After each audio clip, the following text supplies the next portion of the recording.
What's going on, guys? It's Clutch Plays here, and once again we are going to be talking about some of the many negatives that the Knicks have as a team right now. Last night we went up against the 1-5 Kings in New York, where we just got absolutely demolished. We did not do a single thing better than the Kings the entire game, and simply made the Kings look like the 2016 Warriors team. The sad thing about it is we came off a relatively well-played game versus the Celtics, yet right when we have the lead late in the game, it is blown away immediately. In the past, I've talked about some of the terrible things with the coaching, and I don't like to make videos about all the negatives with the Knicks, but this time it's necessary. There's no doubt that the Knicks have enough talent on their team to compete for a playoff spot, but they don't know how to execute with the talent they have. The Knicks are solely focusing on competing when they should be focusing on competing and developing their young players. But the worst part about all of it is their young players should be playing more if they want to win. The benching of Trier and Dotson over Ellington and starting Bobby Portis over Mitch, like, come on now.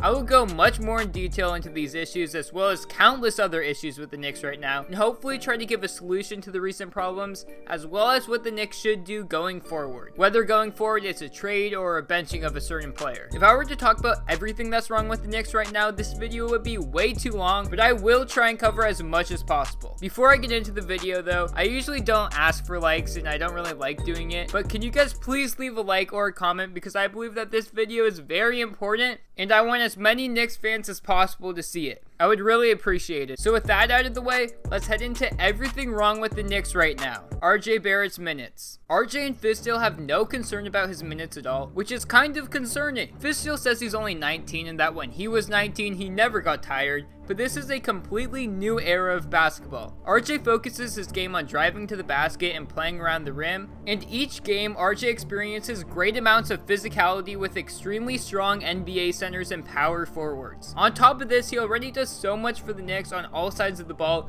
and exerts so much energy throughout the entire game. For example, he runs 2.83 miles per game, which is the most out of any NBA player, and he also ranks 5th in minutes per game out of all NBA players at 37.1 minutes per game. He only played 35 minutes per game in college, where he did not experience anything near the same physicality of the NBA. The only recent injury that RJ has experienced was a minor calf strain in the offseason, but his body is not used to playing 37 minutes per game for 82 games. The issue with RJ's minutes is even when the Knicks are getting demolished, Fizz still plays RJ for a good 10 to 12 more minutes. For example, last night versus the Kings, it makes no sense because RJ is not losing any opportunity because he already plays so much and could use these minutes to rest for once. As of right now, the Knicks season looks like it's heading towards a lottery pick unless something changes with the offense, so RJ should not be playing in garbage time. This alone would bring his minutes down to about 33-34 minutes per game, which is where RJ should be to make sure he can stay consistent throughout this long season. Finally, I hate making this comparison, but Derrick Rose was also played heavily in his first few seasons before getting hurt. They have completely different game styles, so it's kind of irrelevant, but it's just something to think about. The overall Knicks offense. The Knicks offense as a whole is embarrassing right now. It is all isolation and usually ends in a turnover or a contested jump shot of some sort. Right now we only have Frank at point guard, but even when we had Alfred and DSJ, our offense still looks stagnant. Julius Randle should not be playing point power forward, and now when he gets double teamed,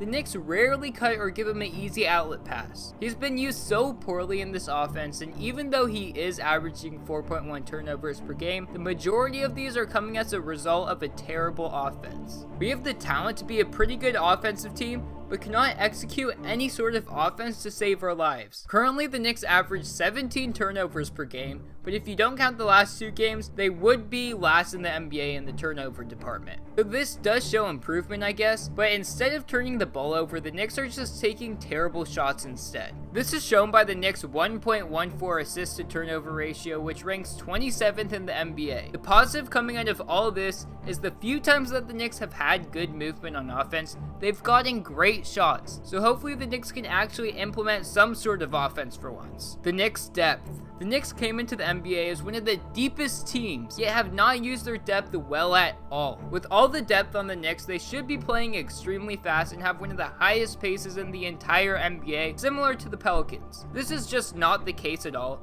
and they are in the bottom 25 when it comes to pace, and they don't even average 100 points per game. This is honestly sad, especially knowing how much Fizz loves the fast break. On top of this, we have so many quality young players sitting on the bench who could really help our team do better. For example, Ignas played relatively well in his 4 minutes versus the Kings and should be given some more playing time so we can at least see if he's ready. On top of this, Trier and Dotson are benched way too often and are way too good to be getting DNPs. These are all issues that could have been solved this offseason by accepting Mo Harkless's contract, which also came along with a first round pick, instead of signing Reggie Bullock and Wayne Ellington, or even accepting Iguodala's contract and having him sit out and getting the pick that came along with it. These moves would have opened up minutes for the younger players and wouldn't have hurt the Knicks at all. Hopefully going forward, the Knicks have plans to trade Marcus Morris, Reggie Bullock, Wayne Ellington, and or Bobby Portis. A team like the Blazers, who are desperate for power forward or small forward depth, especially after Zach Collins went down, would be a great trade partner, and they would be willing to trade first round picks and or young players. Maybe Anthony Simmons for Marcus Morris, Bobby Portis, and or Reggie Bullock. The fact that there are issues with minute distributions right now, yet we are out 2 point guards and Reggie Bullock, is pretty significant. Some trades better be coming, and Kevin Knox better not have his minutes cut into by Reggie Bullock. It makes no sense if the Knicks don't make a lot of trades in the next few months, so hopefully they can pull the trigger on at least one trade before Bullock returns from injury. Young players playing time. We've talked about this in the past, but the younger players on the Knicks should be getting way more playing time. Even in the starting lineup, Kevin Knox would be much more efficient surrounded by RJ and Julius Randle because of all the attention that the two of them get, which will open up wide open threes for him. Look at all the wide open threes Bobby Portis, Marcus Morris, and even RJ Barrett get. If Kevin can get all these wide open looks, he will feast from behind the arc. Next, as we all know, Mitch impacts the defensive side of the ball so much, as well as the boards. Having Mitch on the floor gives the Knicks so much more of an opportunity for second chance points, even if he's in foul trouble. Honestly, Fizz should just let him foul out of each game, because when Mitch gets into a rhythm, he helps the Knicks in so many areas that they lack otherwise. Furthermore, Trier does not deserve to be benched in any game for the Knicks, especially right now when they are not even averaging over 100 points per game. Trier should be the first one off the bench, but if he's playing as much as he is now for the rest of the season, the Knicks should just trade him instead of letting him go in free agency. Finally, can Iggy get some playing time? There are so many players who should be getting playing time, and the Knicks better bench some of the veterans or trade them. Finally, the Knicks closer. In 5 of the Knicks' 7 games, they have had a serious shot to win, but have not been able to close out 4 out of the 5 games. The one time that they were able to win was versus the Bulls,